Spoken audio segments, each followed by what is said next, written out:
Shalom, Sister Kimmy. So we're going to see what we got here. See if we can get something going on over here. See if we can get something going on over here. All is well, Sister Kimmy. King Rashard, how you living this morning? I need to cut some. Now, hell y'all.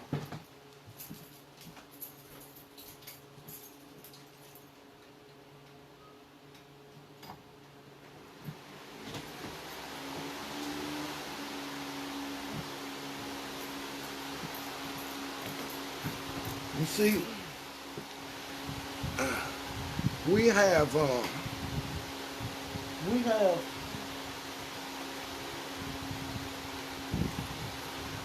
in this hour,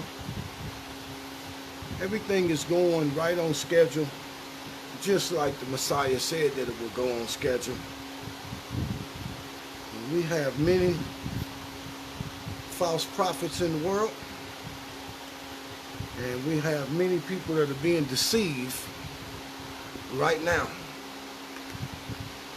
The reason why we want to deal with this, and mind you, we don't try to make everything about what you should do, what you shouldn't do, as much as it is just from a standpoint of just giving out some simplistic nuggets of wisdom and common sense. So, the last video we did, we want our brothers and sisters that have put in a lot of stock into Torah and trying to keep laws and things of that nature. We want brothers and sisters to understand that many of the things in there are spoken for you to govern yourself by that are really common sense. And there are many things in there that's spoken directly against you that are also common sense. What we try to get brothers and sisters to understand is that when they say, you shall call his name Yeshua, for he shall save his people from their sin, that means that no matter what they had, the Torah, the law, and the prophets, but they were still held as captives to sin. And if you deny that, then you become an antichrist, because you deny the one who had the authority or the power to save people from their sins. When it says that you shall call his name Emmanuel, for it means that now God shall have his dwelling among men. If you deny that, then you become an antichrist, because God gonna have his dwelling among men by the Spirit that is in Hamashiach.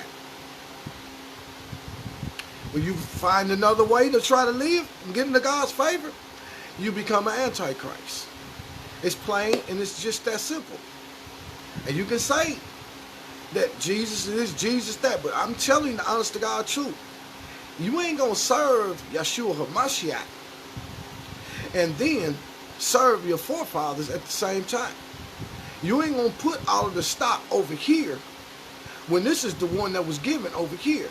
And I understand what people saying. What do you mean? We ain't supposed to keep? I'm telling you this. You're supposed to follow the one that had the power to save you from your sin. Torah was here before he got here. And we already did videos where we drew lines of distinction between the law and the prophets. Guess what? Those keepers of the law, they the ones that killed all of the prophets. So the law and the prophets is not a hand in a glove. The law and the prophets is opposition. Because the prophets are born out of the loins of Moses. The law is born out of the loins of rebellious men. They were not no hand in glove. Oh, Jerusalem, Jerusalem, how often thou who stonest and killest the prophets? How often would I gather you together as a hen gathers her chicks, but you wouldn't let me?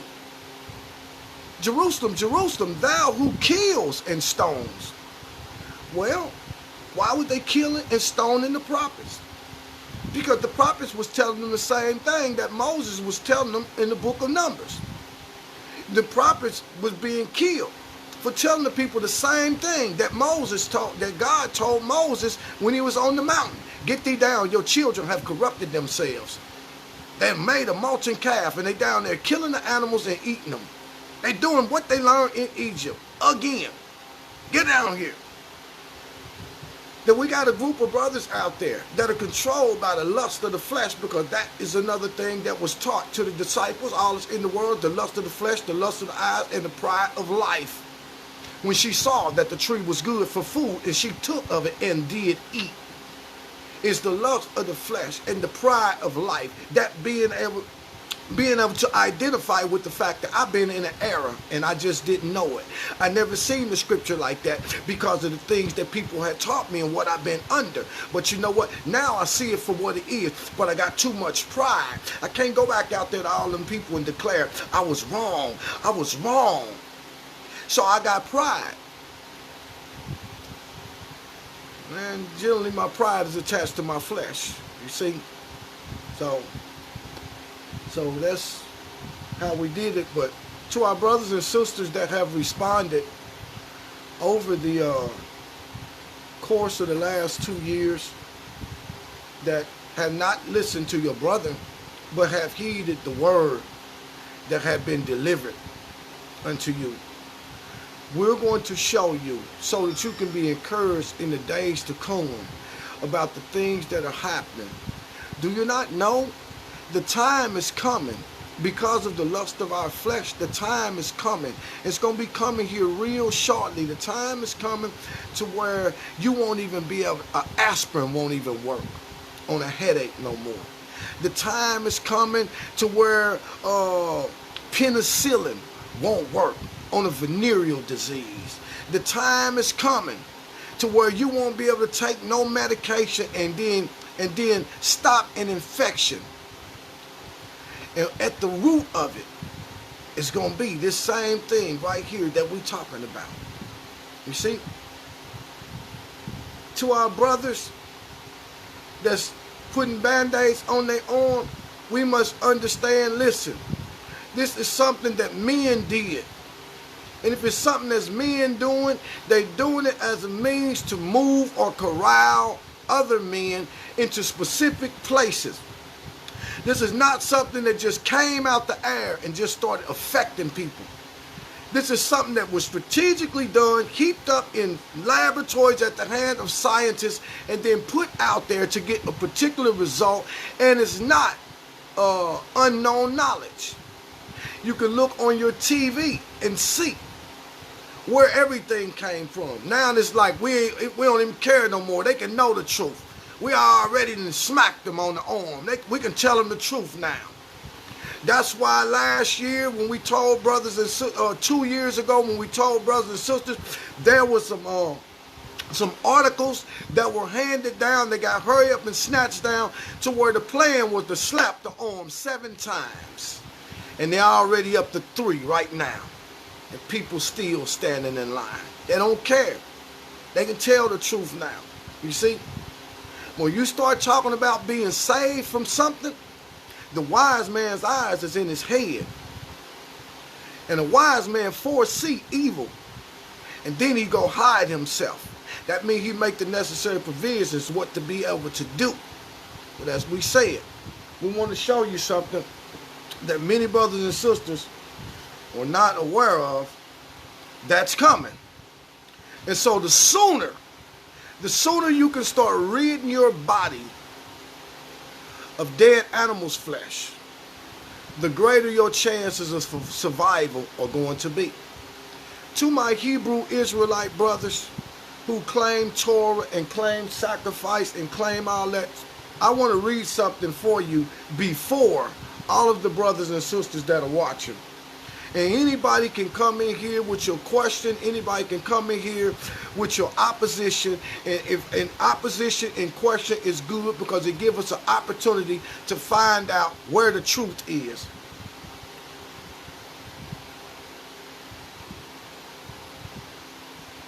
So let's go see Let's go here right quick. And then I'm going to pull this back up.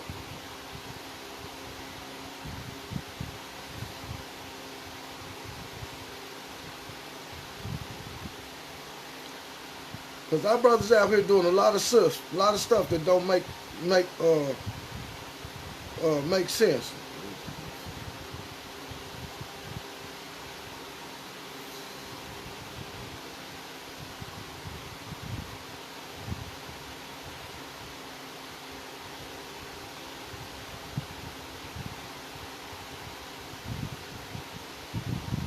I'm going to show you one thing, and then I'm going to go into something. Shouts out to you, big bro D. I don't know if you got that message that I sent you yesterday. Somebody might need a food vendor if you was able to get down there and do it. That's going to be on 18th and Vine at the Negro Leagues Museum. So when they called me to ask about a vendor, I sent you the number. So that's going to be D. Barker's going to be the one that's doing that. So if you find the time today, you can hit her up.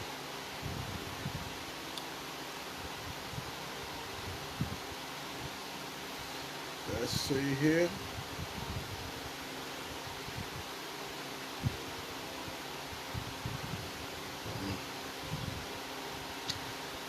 Yep.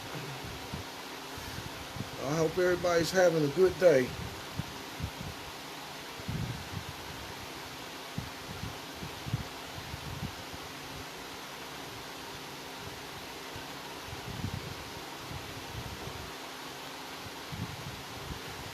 Yes, sir.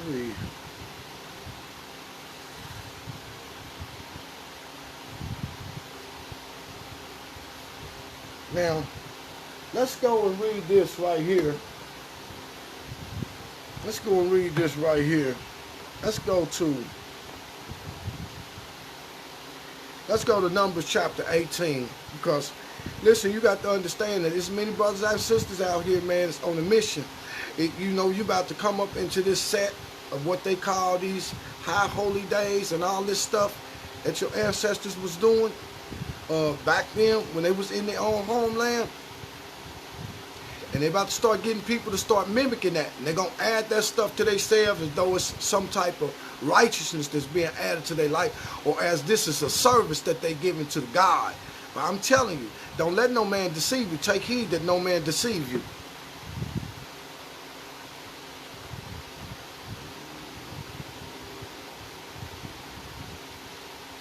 Don't let no man deceive you. Let no man deceive you.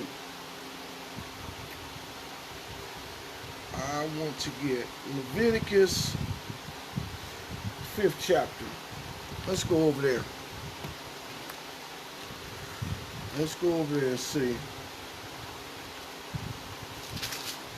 I'm only doing this for the sake of the younger brothers and sisters.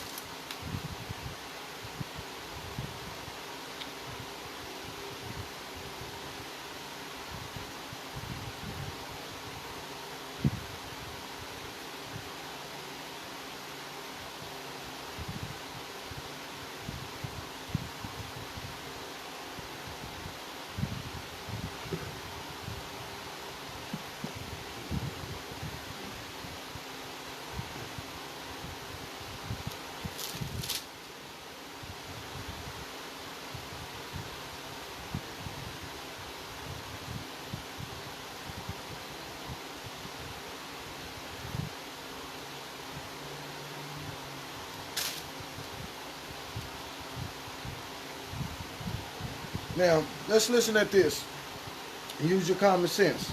Verse 5 of 5th chapter.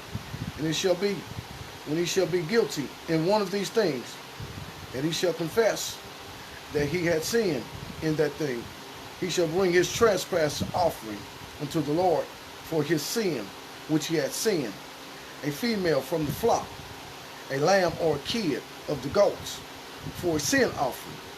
And the priest shall make atonement for him concerning his sin. And if he be not able to bring a lamb, then he shall bring for his trespass, which he had committed, 2 turtle doves, 2 young pigeons, unto the Lord, one for a sin offering, and the other for a burnt offering. He shall bring them unto the priest, who shall offer that which is for the sin offering, and wring off its head from its neck, but thou shalt not divide it asunder.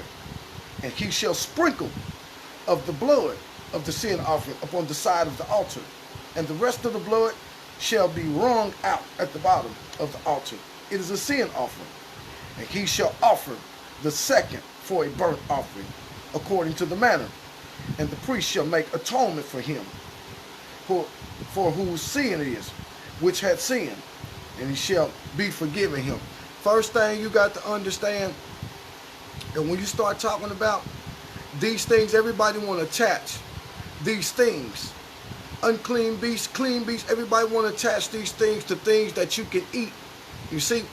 But let me show you something. The animal was killed to atone for man's sin. And then on top of that, no man had the right to take the life of the animal. The animal had to be brought unto the priest.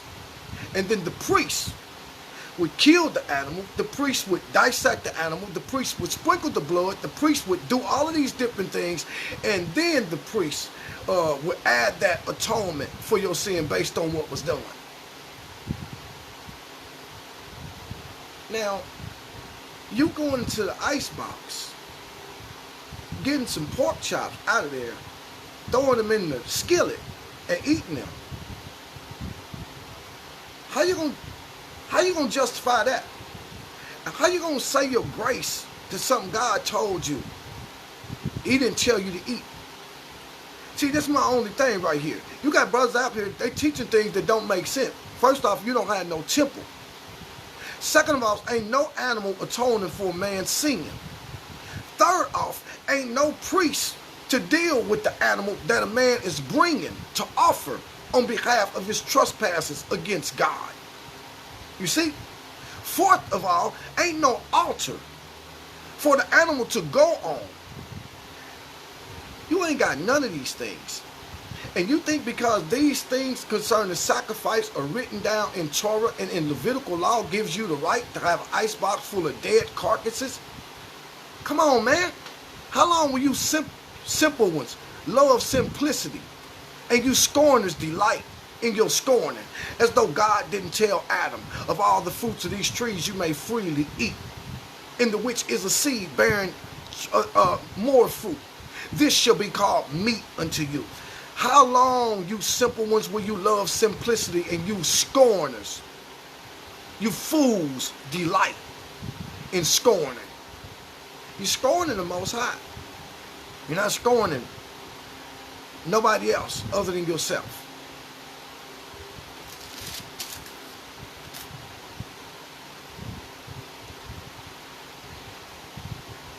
Here goes some Torah for you.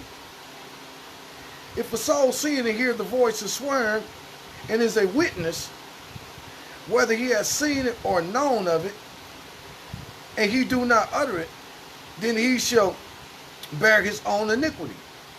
Or if a soul touch any unclean thing, whether it be the carcass of an unclean beast, a carcass of an unclean cattle, a carcass of unclean creeping thing. See, when you start talking about carcass, you're talking about anything dead. You see? I know in my mind there is no such thing as a clean and unclean beast. All beasts are unclean for men to eat.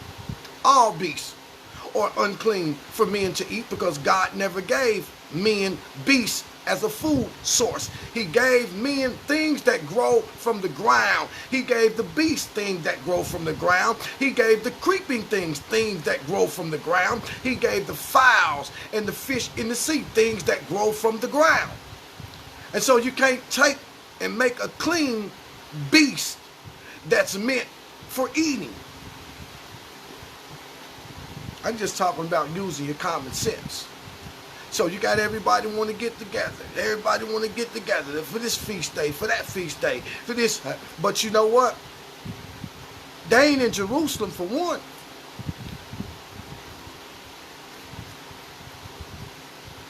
Let's go to another one.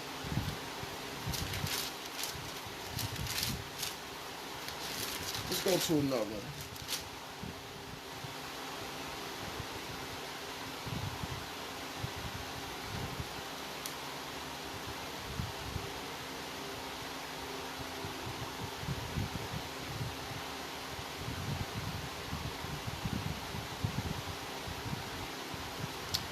You know, I ain't even got to go no farther with that. Because this is about encouraging our brothers and sisters that have made a conscious choice. And we're about to show you how you are going to greatly benefit in the days to come. Because if you think that people are dying now, you ain't seen nothing compared to what's coming. And we're going to show you why it's going to happen like that. We're going to bless the Most High that He will allow this to play and be heard. I'm going to hope that it'll play and be heard.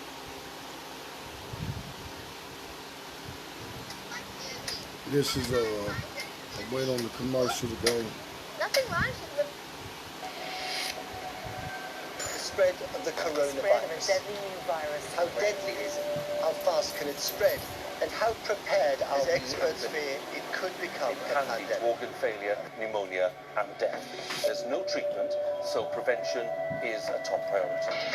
The recent outbreak of a novel coronavirus, now called COVID-19, has left many of us worried and paranoid Listen. about our own health, as well as interacting with other people and carrying out everyday tasks, such as traveling on public transport. At the time of filming this video, the number of people diagnosed with the virus worldwide is nearing 100,000, and the number of people who have died is currently over 2,000, and is set to continue rising.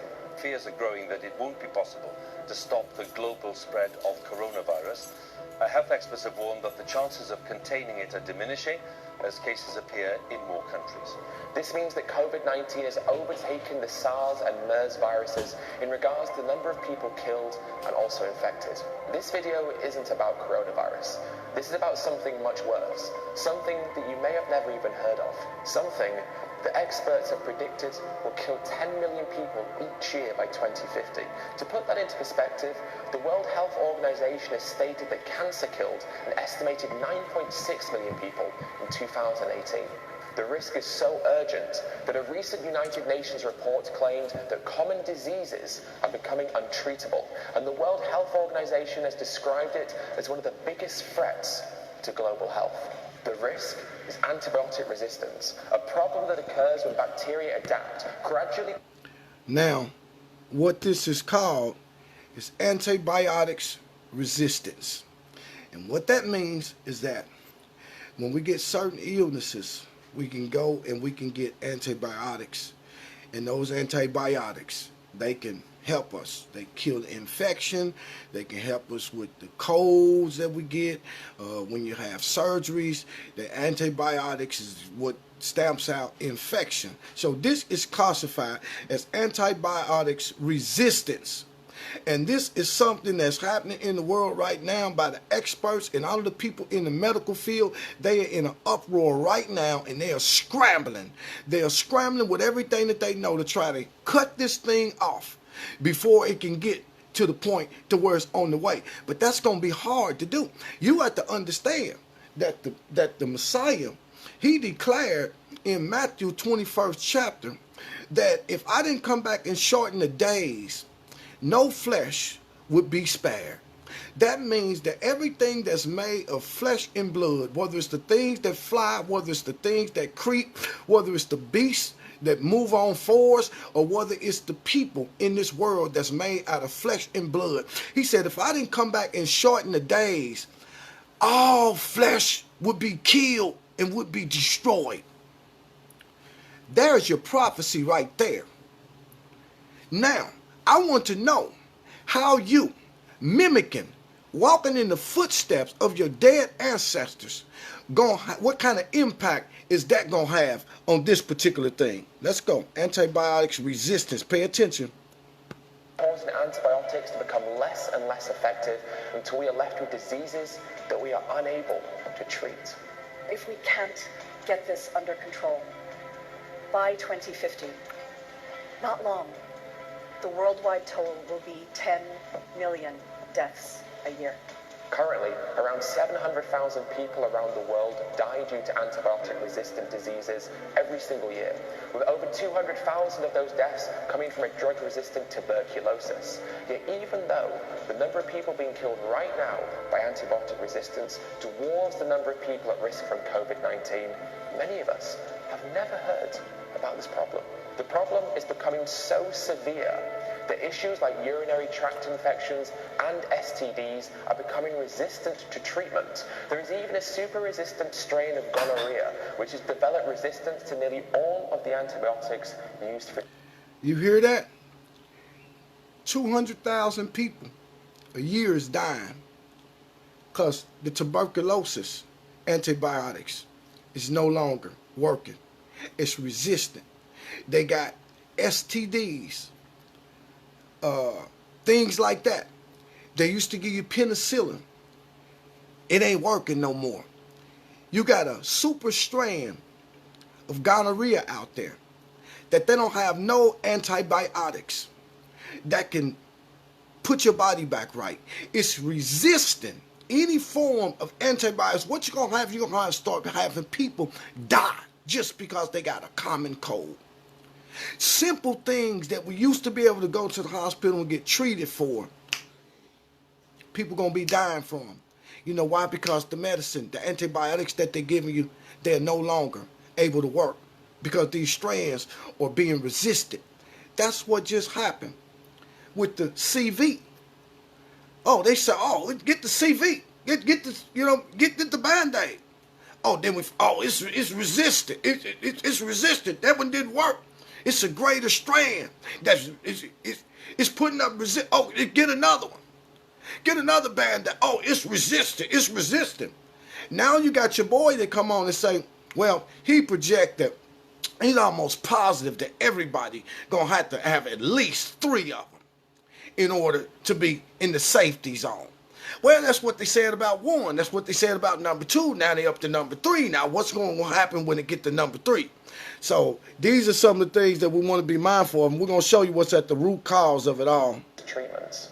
A world without usable antibiotics is a world where the diseases and infections that we currently regard as being trivial could become deadly. Illnesses like pneumonia could kill tens of millions of people, as could sepsis. Organ transplants would be extremely dangerous, and cancer-fighting chemotherapy will be severely affected as antibiotics are needed to fight off infection, as chemotherapy destroys our white blood cells. Even procedures like hip and knee replacements and dental work could become dangerous and even life-threatening. The so-called miracle of modern medicine would cease to exist, and our healthcare systems would regress to the state they were in the early 20th century. So why is this happening? Well, firstly, because doctors and medical professionals are handing out too many antibiotics, leading to calls for them only to be given out when they absolutely have to be. An even bigger and more widespread problem is related to the food that we eat. According to the FDA, in the US, 80% of all antibiotics sold are used on animal farms, and in Europe, animals consume more antibiotics than humans, meaning that the use of antibiotics in animal farming is driving the rise of resistant bacteria. Our consumption of animal products is creating one of the biggest threats to human health on our planet right now, due to the fact that we raise animals in such a horrific way that they require antibiotics to keep them alive just long enough so that we can then cut their throats or kill them in a gas chamber and then eat them. On much of the planet, most meat animals get antibiotics every day of their lives, not to cure illnesses, but to fatten them up and to protect them against the factory farm conditions they are raised in. It is such an absurd system that it is not only responsible for killing trillions of animals every year, but is leading the way in creating a global health crisis that within the next few decades could be killing more humans than cancer every year. It is also worth mentioning that the new coronavirus COVID-19 is reported as starting in an animal market where wild animals and live animals are traded as well, meaning that again, in the same way as outbreaks have been caused in the past, our exploitation of non-human animals has created the new coronavirus outbreak. Killing non-human animals is in turn killing us as well. And even if we create new antibiotics in the future, this cycle of bacteria becoming resistant will continue if we don't change. To make matters worse, pharmaceutical companies are currently infecting animals with COVID-19 in the hope of finding a way to create a vaccination. And so because of our desire to kill and eat animals, more animals now have to suffer. How can it make sense? The most important medication that we have in the world is being squandered, keeping animals alive just long enough so that we can fatten them up, slaughter them, and then eat them, in turn causing our leading diseases such as heart disease and certain forms of cancer. Everybody suffers when we exploit others. Is this an absurdity that we will recognize and prevent from getting worse? Or will we continue to turn a blind eye and then in the future look at our children and tell them that we're sorry, but bacon just tasted too good?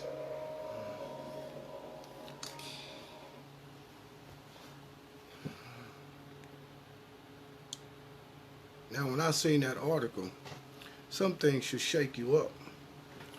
And for those brothers and sisters that may not know this, then you start delving into antibiotics resistance and see what that means. And it's talking about when something becomes resistant to it, it no longer works. But in this particular case, what we don't understand is that, as they said, 80% of the antibiotics that we take for our illnesses or whatever it is, 80% of those pharmaceutical antibiotics are fed directly to the animals that we eat. And because of that, those antibiotics were losing their ability to have an impact on the sicknesses and the diseases. So I want to send a big shout out to all the brothers and sisters that have responded in that particular area, you know what I'm saying? Because if we not being exposed to this particular thing, listen, ain't not one of your Hebrew brothers can come on here and tell me anything about this. Even if they farming their own animals and raising their own animals, let me show you something. Let me show you something. Because I know how brothers think. And we got some community living brothers that's farming, that's raising their own animals and things like that. And they feel, well, our animals is clean. Our animals don't eat they don't eat none of that. And we kill our animals. Well, let me show you something. Here's the thing that they're overlooking.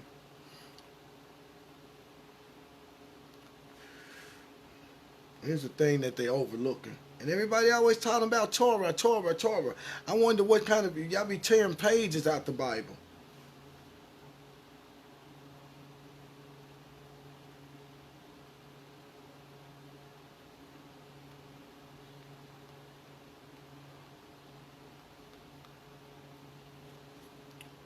Let me show you why that won't work. Why, if you out there farming and you raising your own cattle and you the one, let me tell you why you can't justify that in the eyes of the Most High. Let me show you. Let me show you why.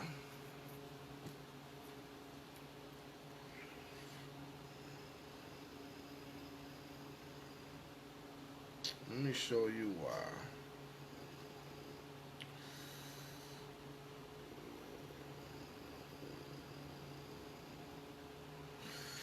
Listen at this. Verse 5 of the 13th chapter of 1 Samuel. Then the Philistines gathered themselves to fight with Israel, 30,000 chariots and 6,000 horsemen, and the people as the sand which is on the seashore in the multitude. And they came up and encamped in Mishmash to the east of Beth-aven. When the men of Israel saw that they were in danger, for the people were distressed, then the people hid themselves in caves and in thickets and in rocks and in holes and in pits. And some of the Hebrews crossed over the Jordan to the land of Gad and Gilead. As for Saul, who was the king of Israel, he was still in Gilead, and all the people followed him trembling. Then he waited 7 days according to the time set by Samuel. But Samuel, which is the priest, did not come to Gilgal. And the people were scattered from him. So Saul said, bring a burnt offering and a peace offering here to me. And he offered it and burnt the offering And now it happened as soon as he had finished presenting the burnt offering that Samuel the priest came, and Saul went out to meet him that he might greet him. And Samuel said, "What have you done?" And Saul said, "When I saw that the people were scattered from me, and that you did not come within the days appointed, and that the Philistines gathered together at Michmash, then I said, the Philistines will now come down on me at Gilgal, and I have not made supplication to the Lord. Therefore I felt compelled to offer a burnt offering." And Samuel said unto Saul, "You have done foolishly. You have not kept the commandment of the Lord your God, which he commanded you. For now the Lord would have established your kingdom over Israel forever. But now your kingdom shall not continue. For the Lord has sought for himself a man after his own heart, and the Lord has commanded me to be commander over his people, because you have not kept what the Lord commanded you." Now, you see, Samuel was the priest, and only the priest could offer sacrifices and burnt offerings. You brothers out there farming and all of that, where you get that from? You don't have the right. You can't offer no sacrifice. You can't offer no burnt offering. You ain't no priest. He said, "You have done foolishly, because you have caused people to think that this is something that is within the framework or the hands of men, and you also have become an antichrist, because you know that the law of sacrifice has been abolished." And what the Messiah declares is that for this reason, for this end have I come into the world, that I may put an end to the eating, to the shedding of innocent blood of the beasts and of the fowls that are slain by men's hand. But I also come to put away the eating of the flesh of the animals. Have you not read, in the beginning God gave to all the fruits of the trees and the seeds and the grains and the herbs? But they that love themselves more than they love God have transgressed and corrupted their way, and brought diseases into their mortal body. Truly I tell you, there is no other lawful sustenance for the righteous man except those things that God told Adam he could eat.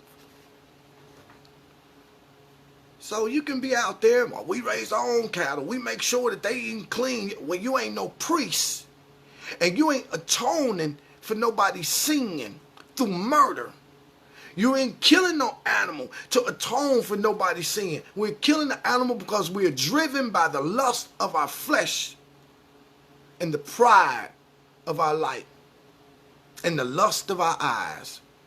You think that you can do what the priest done? Saul thought he could do. Samuel said, "Boy, are you tripping? The Lord was about to establish your kingdom forever, until you committed this foolish act and try to put yourself in a priest position." And many of our brothers are doing the same thing. In the book of Numbers, the 5th chapter, you see, it's so much stuff that our brothers don't know. When you start talking about Torah, I'm dealing with the Torah right now. Let's go to Numbers 3rd chapter. Let me show you something. I want to show our brothers something. We're not dealing with our brothers in a hammering way. We're dealing with our brothers from a reasoning way and from a standpoint of wisdom. That, man, he said God would establish your kingdom forever.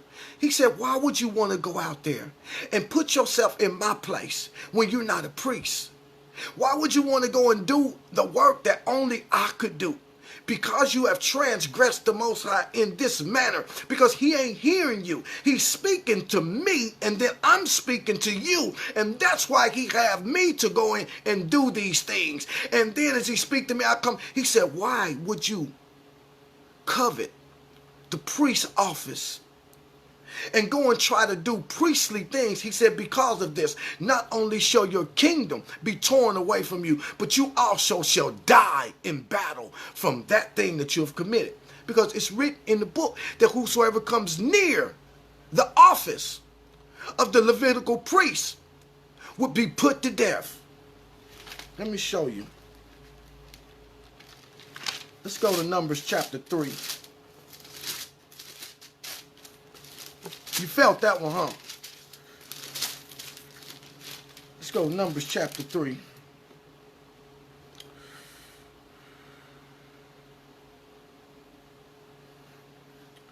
Verse 6 of the 3rd chapter. Bring the tribe of Levi near. Present them before Aaron the priest, and they may minister unto him. And they shall keep his charge, and the charge of the whole congregation before the tabernacle of the congregation to do the service of the tabernacle. And they shall keep all of the instruments of the tabernacle and of the congregation, and the charge of the children of Israel to do the service of the tabernacle. And thou shalt give the Levites unto Aaron and his sons. They are wholly given to him out of the children of Israel. Verse 10. And thou shalt appoint Aaron and his sons, and they shall wait on their priest office. And the stranger that comes near shall be put to death. And the Lord spake unto Moses, saying, now, he said, bring the Levites, present them to the sons of Aaron. He said they're going to wait on their office. This is a specific place that they are in charge of. He says, and thou shalt appoint Aaron and his sons, and they shall wait on their priest office. That means that they shall serve in the priest office. And the stranger that comes near that office shall be put to death. He said the sons of Aaron, who would be classified as the priests, he said they would now do the service of the priest office. And a stranger is anybody that have not been appointed to that specific office. He said anybody that comes near the priestly office and try to do anything that only the sons of Aaron were able to do, they shall be put to death.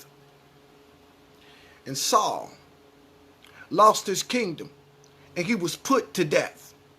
We got our brothers out here in the wilderness, our brothers out here in the camps, our brothers out here doing these things. We got our brothers over there in Israel that have migrated, and they are out there knowing that the Levitical priesthood had been abolished. The law of sacrifice had been abolished, that there is no temple, that these things would be carried out in. And you got the nerve enough to tell me that they're going to keep themselves up and now become the office of the priest and start sacrificing and slaughtering animals and killing animals according to what they seen the Levites do in the Bible, but they themselves have not been appointed as priests. I don't care what you raise. I don't care what you raise. You don't have the authority to offer anything as a sacrifice unless you've been in an appointed spot of the sons of Aaron and had the right. You don't have no right. You don't have no authority to sacrifice anything unless you got a temple that the animal's supposed to be brought to, that you got an altar that the blood's supposed to be sprinkled on, that you got things around. All of these things were significant, but they were all pertaining to the office that the sons of Aaron occupied. You can't justify that. When you get ready to go and have a feast day, guess where your food gonna come from? Your food gonna come from the murderers of this world. Your food gonna come from the slaughterhouse. The food gonna come from the same slaughterhouse where the animals are living a fourth of the lifespan that they're supposed to, kept alive on the antibiotics that humans have been using to stop their diseases and their illnesses. And they'll pump with all of these things, and now they're slaughtered, and you're going to go and say, we honoring this day to the Lord. This day is a Passover. And you eating animals that were fearful, animals that were terrified, animals that were afraid, animals that were ripped away from their parents. You're eating animals that have all kind of diseases and everything, and you think that you can say grace over that and the Most High is going to bless it? Are you kidding me? So I know what people think, but this is way bigger than what y'all think. You stop thinking with your taste buds and you can get past that. It's way bigger than that. These people in this world don't know anything about the sons of Aaron, the Levites and everything. But in the scientific world, looking at all of these things are being released in this world. And these are plagues. Because it's the Most High that give the mind the wicked man his mind. The wicked man have been created for the day of adversity. It is the Most High that caused these places to heap up and experiment with all these things. And it will be the Most High that will cause all these things to be used in this world as a destructive force upon men. Look at it for what it really is. Look at it through the eyes of the life that you live in, not through the eyes of your dead ancestors who are dead now. You see, the spirit is living, and the spirit will show you things to come so that you'll know how to prepare for it, how you're going to live by it. It's not a matter of somebody telling you what you should do or what you shouldn't do. It's a matter of us just having some common sense and understanding when somebody's trying to tell you about the Passover. You know what I tell them? Show me where Moses and them kept the Passover in the 40 years while they was in the desert. Show it to me there. Show me the altar that was put there so that they could sacrifice unto the Most High throughout the 40 years that they were there. Show me that.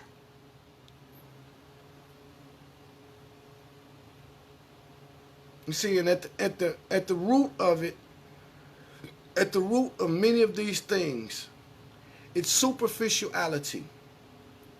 It's the lust of the eyes. We want the favor of men. It's the lust of the flesh. We desire to satisfy ourselves. And it's the pride of life. I got too much pride to ever be found in error. He said, that's what's in the world. That's what's in the world. So be careful what you desire from the standpoint of what you see. Be careful what you lusting for. And be careful that when you see truth show up, that you don't have too much pride to say, oh, have mercy on me, Father. Thank you for showing me that I was wrong. Oh, help me to show my brothers when I thought I was right. Help me to be able to have a humble enough spirit to tell them, hey, brother, I was wrong about that. I got to come back and change that. Antibiotics resistance. It's something that's real. It's something that's taking place right now. It's something about you can go into the dentist to get a toothache or tooth pull, and you can die from that because they got to give you antibiotics when they pull your tooth for the swelling and the infection. You're talking about being able to die from little simple things. And the history, and it's right in your face, it's showing you how it's taking place. You can go anywhere. When I was telling my sister about that this morning, my sister lived in Oklahoma. And my sister had a farm. And my sister had horses and stuff. She didn't raise no cattle. She said, but when she was at work, she said that one of the people said, man, my cow then got sick. And I'm about to lose a lot of money on that cow, you know. And she said, and one of my other co-workers jumped up and said, go to the hospital, go to the pharmacy, and pump it with antibiotics, and then send it to the slaughterhouse. He said, because the antibiotics is going to keep it living long enough so that it can, because once it die, it ain't no good. And she said, man, I heard of that. I said, you know what? You can look. You can go to any of those resources. You can go and look at Cowspiracy. You can go and look at a documentary called Earthlings. You see, I didn't understand these things right here. I knew about what they was feeding them, but I didn't understand what the scientists in the world are in an uproar about right now. They scrambling. They scrambling. And then to hear that they been injecting all of the animals with the coronavirus so that they can try to heap up vaccinations for it or whatnot. You see, this stuff been known for a minute. But since Facebook and YouTube are tyrants now, and you can't have no opposition now, anything that opposes truth, they blockade and they don't want it up there. Well, they could blockade and knock the video off, but they don't knock the video off while we're doing the video live. So only the people that's on live get to hear the video for what is being said. It's bigger. It's bigger And it's very simple. God told Adam, of all the fruits of these trees you may freely eat, you may freely eat. This shall be meat for you. You see, God don't have to tell you what you can't eat. If he told you what you can eat, then anything that's outside of that is self-explanatory. Now, if God, the one that put the moon and the stars and the all created, if he said that, how can anybody be able to come back and tell you something that men said, and then you throw God out the window? That's why the Bible says, how long will you simple ones love simplicity, and you fools delight in scorning?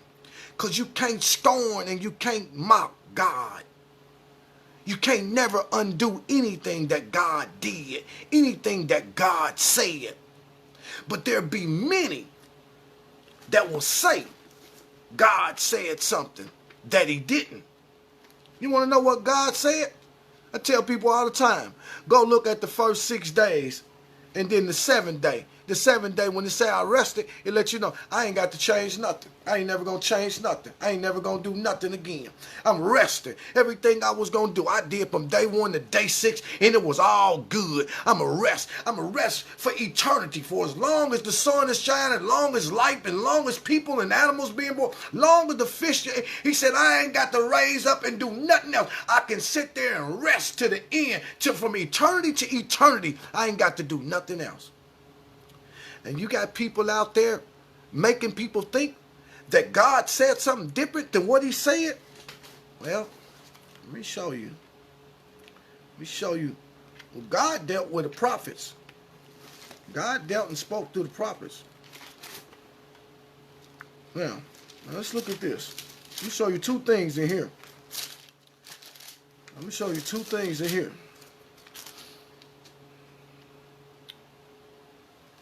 Let me show you 2 things in here.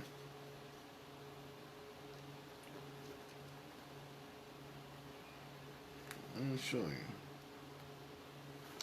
Verse 4 of the 1st chapter of the book of Jeremiah. Then the word of the Lord came unto me, saying, before I formed thee in the belly of thy mother, I knew thee. And before thou camest forth out of the womb, I sanctified thee, and I ordained thee a prophet unto the nations. That's what he told Jeremiah. He told Jeremiah, before I formed thee in your mama's belly, I knew you. Before you was ever born, I'd already sanctified you and ordained you as a prophet unto the nations. Let's look at one of the things that the prophets said. Let's look at one of the things that the prophet Jeremiah said. Jeremiah chapter 23, verse 20. The anger of the Lord shall not return until he have executed. That means that his anger is coming out into the world to do a specific thing. And he ain't coming back. His anger ain't coming back until he have executed. Let me read that again. The anger of the Lord shall not return until he have executed. What does it mean to be executed? The anger of the Lord is not going to return to him until he have murdered all of those that would be against him. The anger of the Lord shall not return until he have executed, until he have performed the thoughts of his heart. In the latter days, brothers and sisters, you're going to start considering it perfectly. What do you think you're going to start considering perfectly in this last days? I know many of you are considering it. 2 years ago, we started considering some things. Hold up, wait a minute. Somebody been lying to me. Hold up, man, I ain't never heard that. Hey, man, I ain't never seen that. We're going to start considering something perfectly. Let's see what it is. In the latter days, you shall start considering it perfectly. I have not sent these prophets, yet they ran. I have not spoken to them, yet they prophesied. But if they had stood in my counsel and caused my people to hear my words, they should have turned them from their evil way and from the evil of their doing. Let me show you how simple this is. He said in the last days you're going to start considering something perfectly. What you're going to start considering is that I didn't send these prophets. How you going to know when God sent the prophet versus God didn't send the prophet? He says, if they would have stood in my counsel and given my people my word. See, you got to understand this. After Adam fell into sin, God himself stopped speaking. He says, so if they had stood in my counsel, there's a difference between the counsel that came directly from God when he spoke to Adam versus the counsel that came from men that God spoke to other men through. There is a difference. Moses did speak what God told him to speak. But was Moses God? Was Moses' voice the voice of God? Let me show you something about standing in the Most High's counsel. If they would stood in his counsel and caused his people to hear his words, then they would have knew that nobody could ever undo anything that transpired from day 1 to day 7. And it is in that we find out where the world went wrong at, where we fell into sin at, and what we were supposed to be obedient to, because that is when God was directly speaking to man. He said if they would have caused them to hear my word would have turned them from the evil of their way and from the evil of their doing. Because now you got to ask yourself this question. What is it that caused evil to come into the world? What is it that caused evil to come into the world?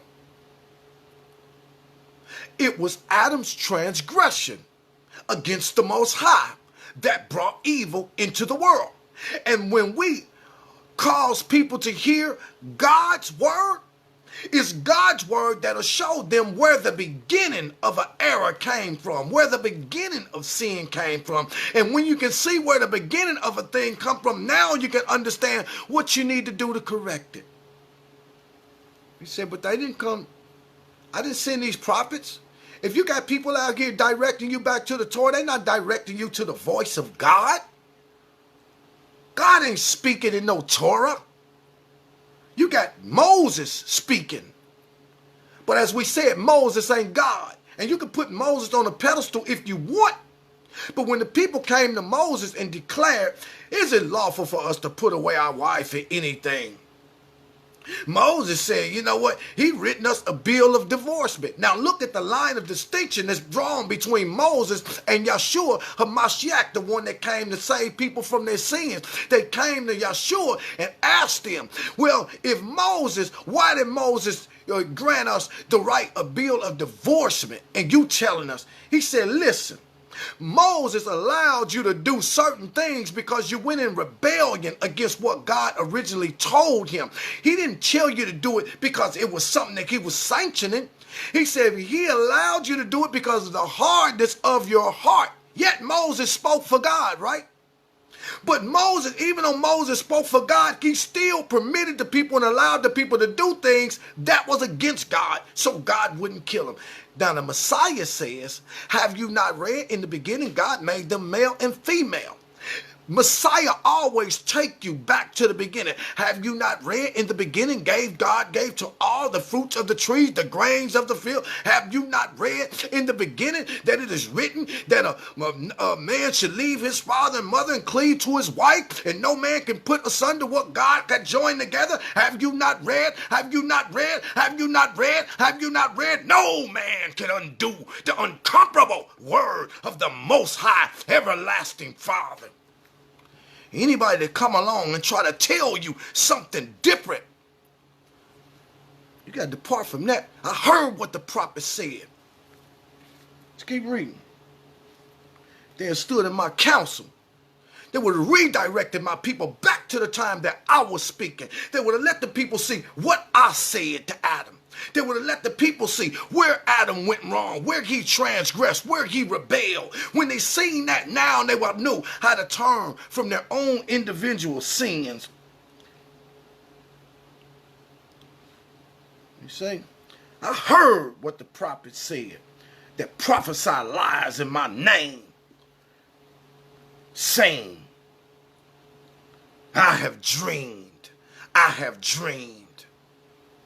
I heard what the prophet said, prophesy lies in my name, talking about their dream, talking about what they seen in their mind. Keep this in mind. This is the prophet that God said, before I formed thee in the mother's womb, I knew you, sanctified you, and ordained you as a prophet. That's why he told Jeremiah, gird up your loins, son. This day I've made you as an iron pillar and as a brazen wall and a rod for the backs of the kings and the princes and the whole house of Israel. They shall come and fight against you, but they will not prevail, for I am with you to save you, said the Lord. Only be not afraid of their faces, but you speak whatsoever I put in your mouth. That was Jeremiah's responsibility. Jeremiah had that responsibility because men would rebel and men would say that God said, God said.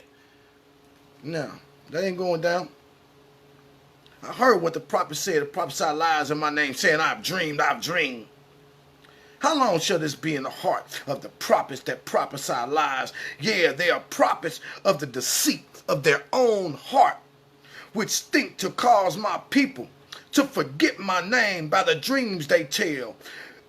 Every man to his neighbor, as their fathers have forgotten my name for Baal. They don't want to talk about that in the Torah. All through the Torah, how your fathers have forgotten the name of the Most High for Baal, have forgotten the lifestyle, have forgotten the obedience, have forgotten the mercy and the compassion of the creation. They have forgotten all of that thing to pay homage to Baal as they sacrifice behind the groves, in the gardens, eating swine's flesh and the abomination, which is the animal sacrifice, and the mouse. He said they done forgotten my name for Baal, because it was Baal and lawlessness that took you away from the commandment that you say, I'm a Torah, I'm a Torah. Well, the commandment said, thou shalt not kill. And the kill makes you a lawless one. And to move into places of lawlessness, now you become a servant of Baal, one who would allow the innocent to pass through the fire. All right? I said I wasn't going to get excited. Something jolted me a minute ago. So that's what it is. All of these things being covered. You can take heed to the voice of the Messiah, and I'm going to read that for you for myself, man, so y'all can get it and you can know. You can get it and you can know. I want to show you something else while I'm at it. I want to show you, for all the people, I put stock in Moses too. I keep him in his proper place. But I want to show you something. I want to show you something, because this is the place that we need to get back for. And this shows the significance of the Messiah.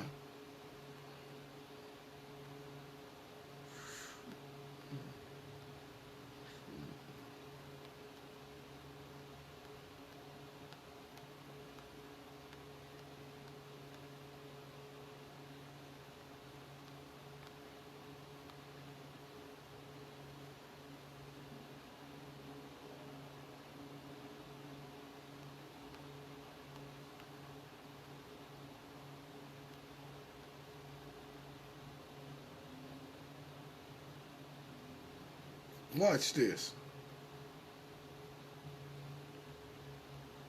Watch this. See, some of you don't know these things because you probably ain't been in the Bible long enough.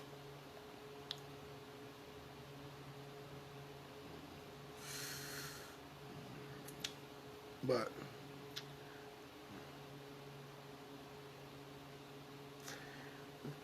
let's go to Exodus chapter.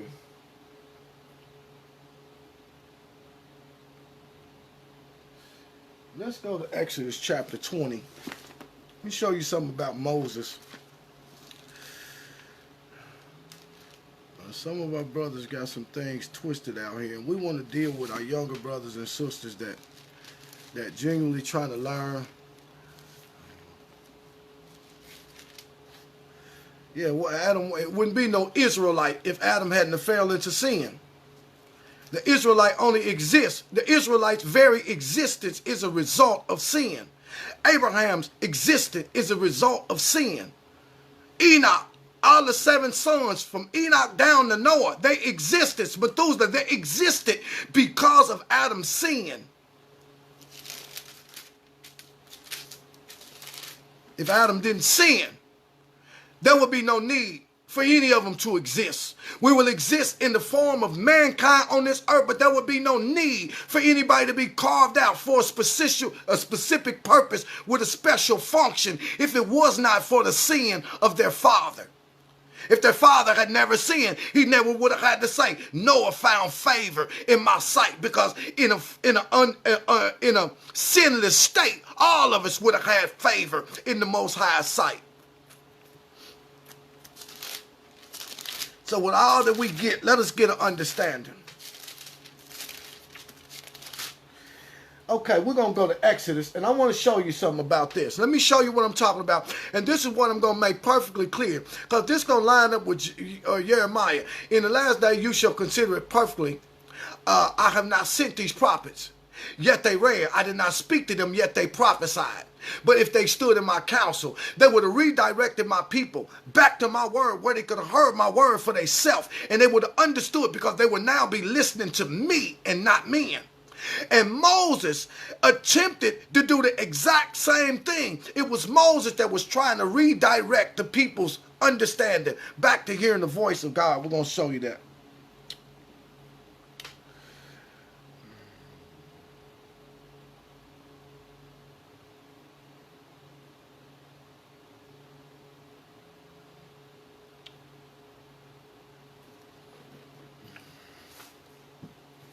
Let me read this. I want to read this. This is going to be good. Now, let's look. This is your Torah. These are the extended 10 commandments. These are the laws that bind after the commandments were broken. These are the laws that bind, and we're going to show you something about Moses. And what Moses desired to operate according to standing in the Most High's counsel and then bringing his people back so that they could hear the words of the Most High. Look at how many of these things that those that say that they keep in Torah, look at how many of them that they fail at. These simple things. And God spake all these words, saying, I am the Lord thy God, which hath brought thee out of the land of Egypt and out of the house of bondage. Thou shalt have no other gods before me. Thou shalt have no other gods before me. Thou shalt not make unto thee any graven image, or any likeness of anything that is in heaven above, or that is on the earth beneath, or that is in the water under the earth.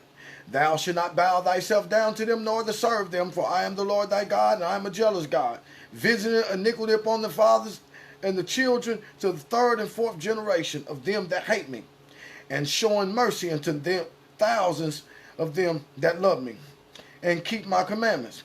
Thou shalt not take the name of the Lord thy God in vain, for the Lord thy God will not hold him guiltless that taketh his name in vain. Remember the Sabbath to keep it holy. 6 days shalt thou labor, and on the Sabbath thou shalt do no work. Look how significant that is, where everybody talking about the Sabbath. What do you think about the Lord's Sabbath? In 6 days he made everything, and he declared everything was good. The sun is good, the moon is good, the stars is good, the fowls is good, the fish is good, the water is good, the firmament is good, the animals is good, the beasts are good, the creeping things are good, everything that's good, man is good. He said everything is good. His diet was very good. And then he rested from that. Well, if you can put such emphasis on the Sabbath, how you think the Most High feel about you breaking the things that he instituted on his Sabbath, on his day of rest? Where now, because of what he rested from, men are tampering with, now he have to come out of his rest and wreak havoc in the world because of our unwillingness. You see, the sin following Adam everywhere it go. The Most High is still resting. He ain't moving a muscle. All right, let's see. But the seventh day is the Sabbath of the Lord, and in it thou shalt not do any work, nor thy sons, nor thy daughter, nor thy maidservants, nor thy manservant, nor thy cattle, nor thy stranger that is within the gate. You people talking about the Sabbath? The Most High just told you about the Sabbath. You talk about your Torah keeper. Oh, you ain't doing no work on the Sabbath? That's fine. You ain't doing no, but do your son work? Do your daughter work? You go to the grocery store. You dealing with your brothers. You dealing with your brothers amongst you. That's working. They got to be there working. You going in there patronizing. Well, you ain't supposed to buy nothing. You ain't supposed to sell nothing. You ain't supposed to have no TV on. You ain't supposed to be on Facebook. You ain't supposed to do no smoking, no drinking. You ain't supposed to listen to no radio, no rap music, no truth music, no hip hop. You ain't supposed to be preaching no sermon, dealing with anything. He said, if you would not do your pleasure on the Sabbath, then I will feed you with the heritage of Jacob. But see, we say these things, and we say these things like we really doing something from an external perspective, but really when it come down to the spirituality where the rubber meet the road, you ain't keeping no Sabbath. It is a day of rest unto the Lord. That this is day you ain't even supposed to be opening up your mouth. You ain't even supposed to have no conversation. You ain't even have nothing supposed to talk about. Yeah, it's lawful to do good on the Sabbath. Yeah, but what you doing good on, you can do throughout the 6 days of the week. When it's talking about something being lawful to do good on the Sabbath, it's talking about an emergency situation where there is no other way possible for this particular thing to get done. All right, so we got this. For the 6 days the Lord made heaven and earth and the sea and all that is in them, and he rested the 7th day. Wherefore he blessed the Sabbath and hallowed it. Honor thy father and mother, that thy days may be long, and that the land which the Lord thy God giveth thee, thou, he said, so your days will be long, and then we be good with the land that the Lord to give us. Thou shalt not kill. I heard that, brother. But as long as it's in the Torah, I'm killing. Okay, go on and kill. That's what you want to do. But don't come back telling me you no Torah keeper. Because God ain't divided, and he ain't divided. He ain't no kingdom divided against himself. He said, thou shalt not kill. Thou shalt not commit adultery. You can say what you want. Thou shalt not commit adultery. Have you not read in the beginning? God made them male and female. The man should leave his wife, leave his mother and father, cleave to his wife. The two shall be one. No longer shall they be twain anymore.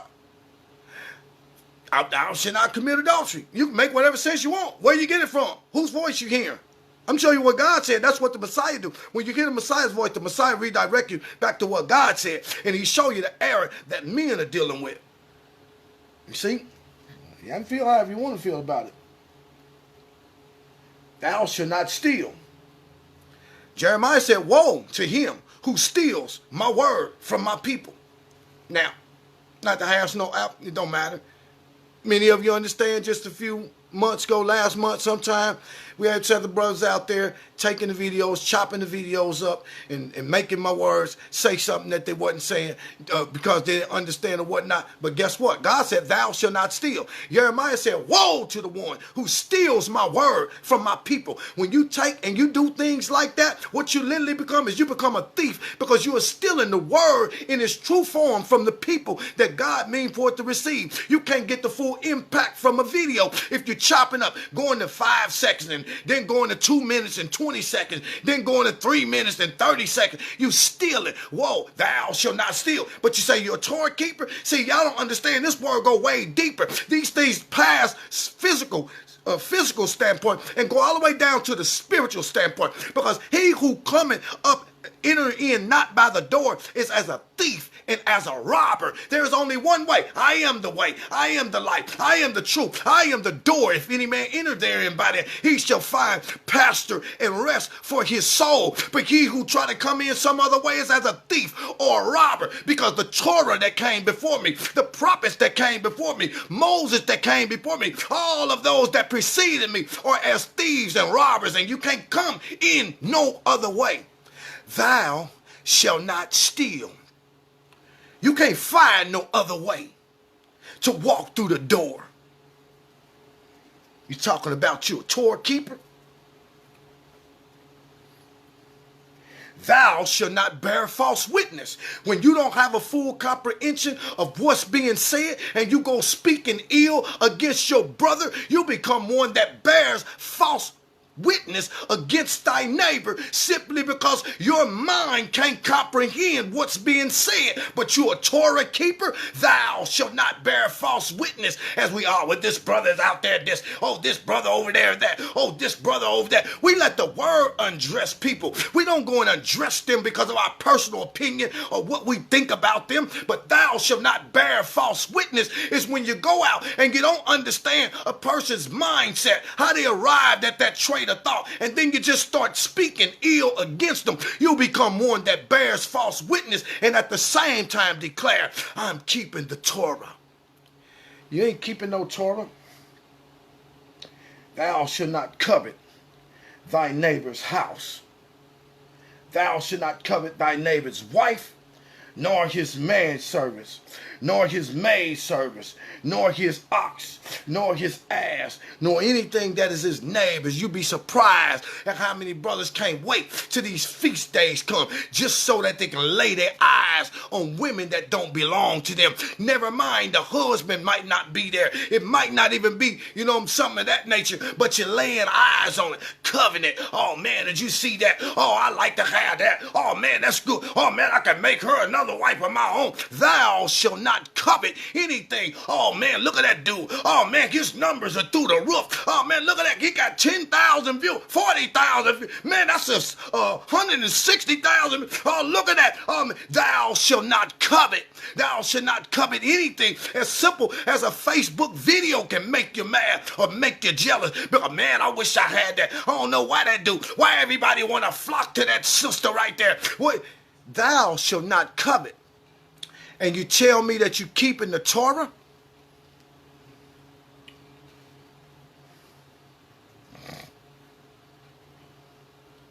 And all the people saw the thunderings and the lightnings. Because you got to understand that God had Moses to bring the people to the base of the mountain, operating according to what Jeremiah would say. You see, if they would have stood in my counsel, they would have given my people my word would have turned them from the evil of their doing. Moses had brought the people to the base of the mountain so that they can hear from God for themselves. That's what we attempt to do. We want people to hear from God theirself, not by the voice of nobody else. That's why we pull up and show you what's written in the scripture, not no opinion. Now, after this, Moses getting these commandments, it says, and the people saw the thunderings and the lightnings and the noise of the trumpet, and the mountain was smoking. And when the people saw it, they ran and they hid and they stood afar off. And then they said unto Moses, you speak thou with us, and we will hear, but do not let God speak to us, lest we die. And Moses said unto the people, fear not, for God is come to prove to you, and that his fear may be before your face, that you may not sin. And the people stood afar off, and Moses drew near unto the thick darkness where God was. And the Lord spake unto Moses, thus shalt thou say unto the children of Israel. Moses wanted the people to hear from God for themselves. Don't come telling me nothing about no extended preservation or according to a promise that God was using men, and that's going to block his voice out. Don't tell me, we want you to bypass Isaac, bypass Abraham, bypass your Torah, bypass your law, bypass your prophets, bypass Moses, back all the way up into the garden and speak to God face to face. This is what Moses did. He brought the people from where they were at, what they were accustomed to. We still being in the land of Egypt, still learn the customs of Egypt, still eating animals' flesh, still sacrificing the idols, still breaking his law, still governing ourselves according to the heathen nations, still doing all of that. And now the prophets still trying to bring the people, come on back home. Let me take you back to the mountain of God where you can hear from him. Moses brought the people back to the mountain of God, set them before God and said, speak now to our heart, Most High Heavenly Father. And when God starts speaking, the people got afraid. You know why most time people get afraid? Because they think that they've been serving God all along until the true spirit show up, and then they're afraid when what they should have did, instead of running, they should have fell down on their face and got to repenting and got to crying out saying, forgive me, Lord, I was sorry, give me strength, help me with my unbelief, have mercy on me. That's what they should have did. Instead they ran. And looking at what they told him. Look at what our brothers tell us now. Look, we don't want to hear from God. We don't want to hear from God. You go find out what God got to say. Then you come back and speak. We'll watch another video. Well, don't watch no video. God have a desire to speak to every man face to face.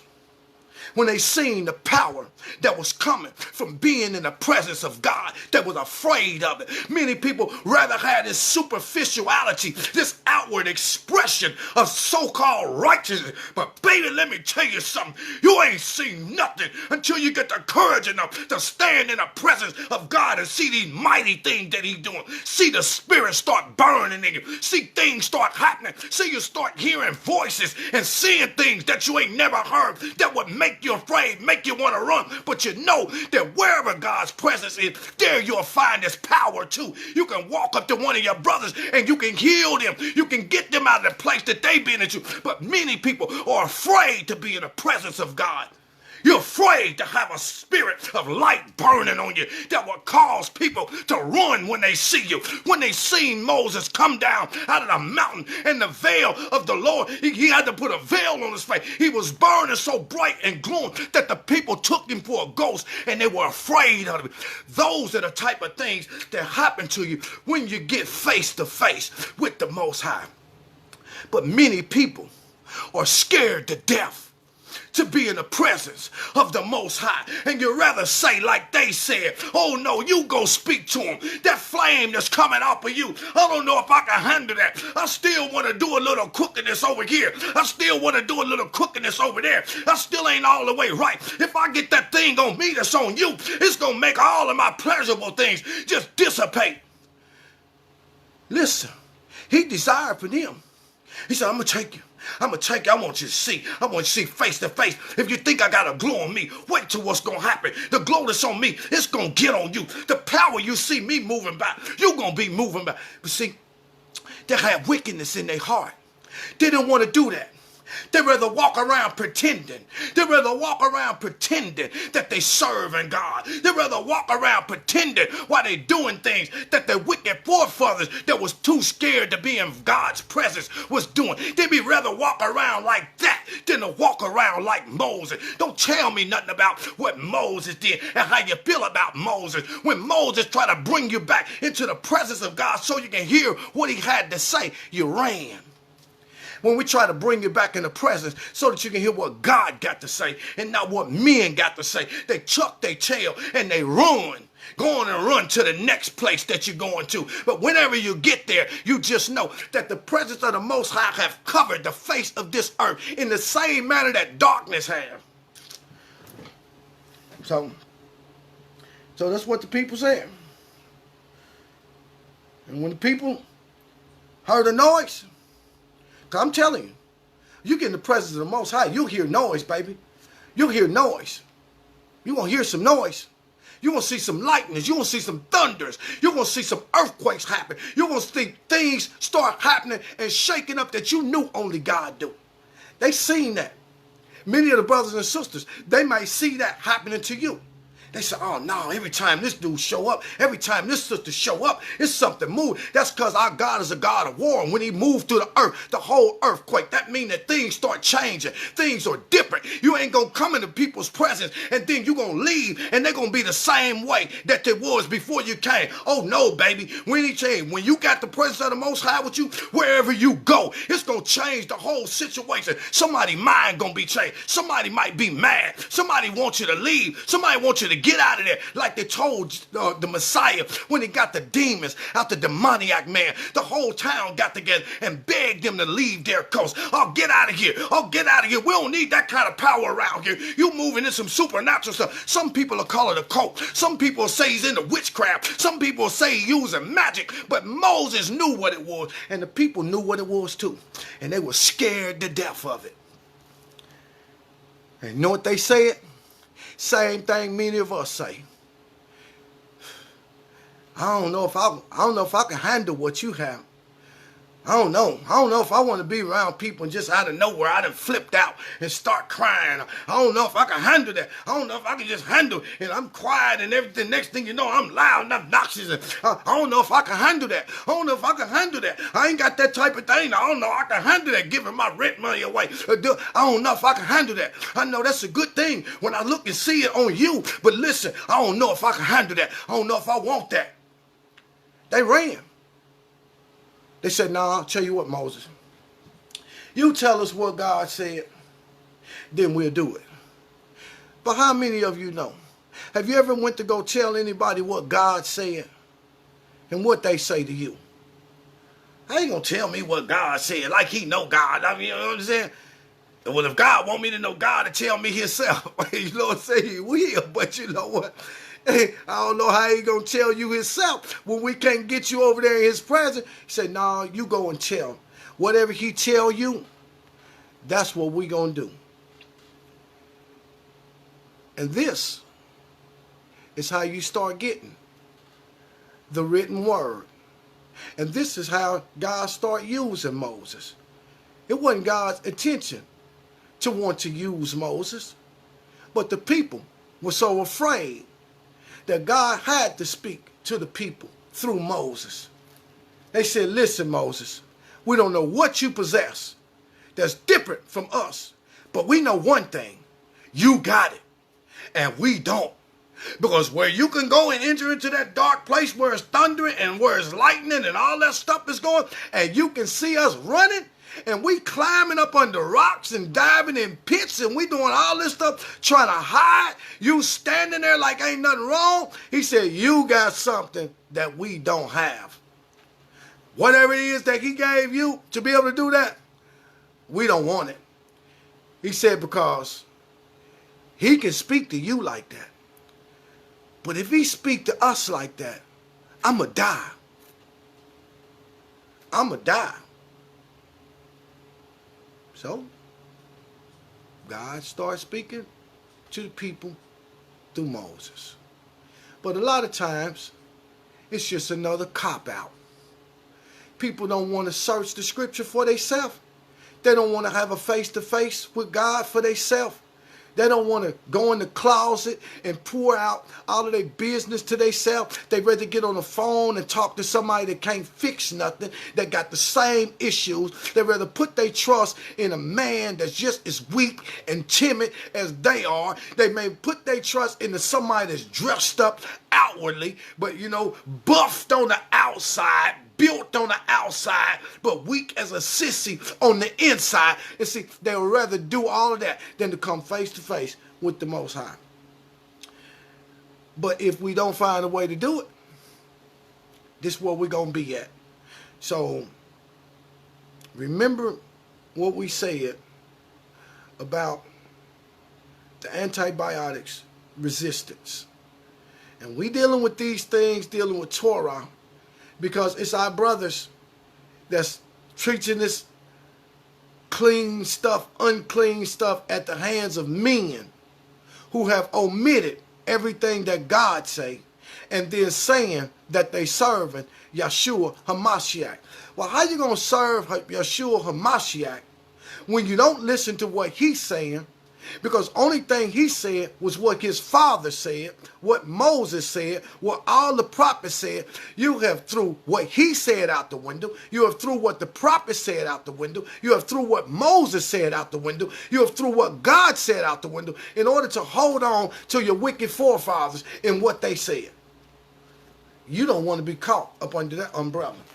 But every man got a choice. Every man got the right to do what he want to do.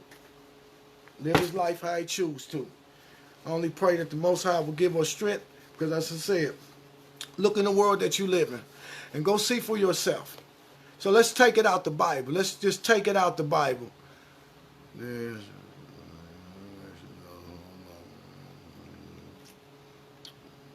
That's right. That's right. That's right. Christ and Moses was a hand in the glove. Moses was the first half. Christ would be the second half. You see? Their mission would be different, but it would be one and the same. You see? God would stop the people, Moses would stop the people from committing an idolatrous act of animal sacrifice in the name of false gods. And Christ will come and abolish the initial act itself, thereby setting the people free. So it's all the same thing. So, but remember, let's just take the Bible out of it for a second. And just go on at Facebook or YouTube or wherever and just look for yourself at what's happening in the world. See what the devil wants you, Satan wants you to do. Satan wants you to be so preoccupied with what happened yesterday that you throw dirt in the face of the Spirit, the appointed instructor of men, when it comes to things that's coming. The Messiah said, I'll pray to the Father, he'll send the comforter. So he shall be the Spirit of truth coming into the world. He shall lead you and guide you into all truth, and he shall show you things to come. These scientists and these professionals and these people that are against some of these things in this world that's going on, they are scrambling right now because they see things that are coming to have an impact, to bring about the prophecies that if no flesh would be spared, if the Messiah didn't come back and shorten the time, people would be destroying. They said, they predicted, if we ain't got a handle on this thing in the next 20 years, we looking at 10 million people a year dying. And we know that that's Satan's mission, to kill off everybody on the planet. Why any of you that say you believe in God would not be concerned about these things, I have no idea. Because the only way you can understand prophecy is that you have to have a comprehension of the life that you're living. And one old preacher said a long time ago, I ain't never gonna forget it, 30 years ago, he said every believer should have a Bible in one hand and should have a newspaper with the current events of the day in the other hand. And that is how we understand prophecy. So just take that and go and look. Antibiotic resistance. And read whatever pops up so that you can have an understanding or a comprehension of what's happening. God is not mocked. Whatsoever a man sow, that he shall reap. If a man sows murder amongst the beasts of the field, that is what he's going to reap. And this right here, so go check it out. Peace and blessings.